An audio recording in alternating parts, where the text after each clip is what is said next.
Sziasztok gyerekek!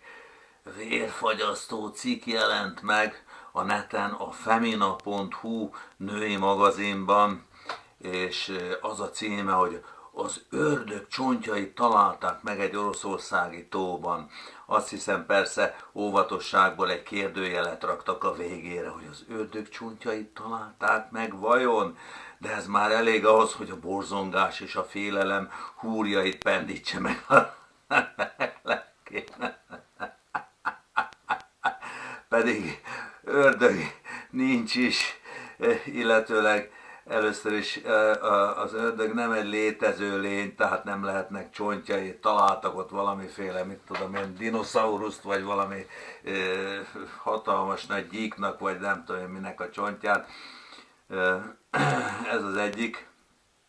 A másik pedig, hogy maga az ördög, ahogy ugye a bibliai szóhasználatból is azért előbb-utóbb sejteni lehet, meg ki lehet olvasni, hogy az nem egy konkrét ugye, teremtett szellem, hanem az egyfajta szellemiség.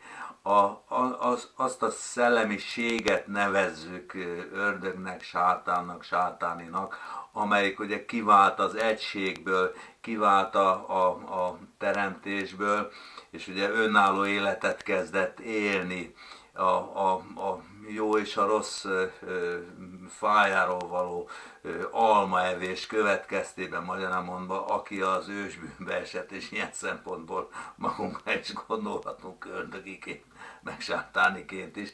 De nagyon javaslom mindenkinek, hogy keressen rá a neten, meg lehet találni, és el lehet olvasni magyar fordításban Jákob Böhme, Böhme, Böhme a Szent Sóvárgás című könyvét. És abban olyan érthetően, olyan kristálytisztán le van írva a teremtés Isten lényege és a teremtés lényege, és hogy az egyes ős principiumok hogyan emelkedtek ki Istenből, és azok hogyan hatottak egymásra, hogyan jött létre a teremtés.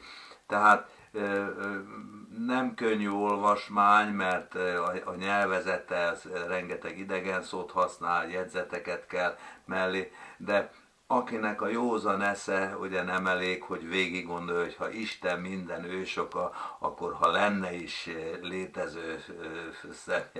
létező személyként az ördög, azt is csak a Jóisten teremtette, és a Jóistennek, mint saját teremtménye fölött hatalma van, nem tud a fejére nőni, ezért nem kell nekünk félni, mert a hajunk szála is számon van tartva, és csak olyan történhet velünk, amit a Jóisten, amiről a Jóisten tud, és veréb nem eshet le a fáról az ő tudta nélkül.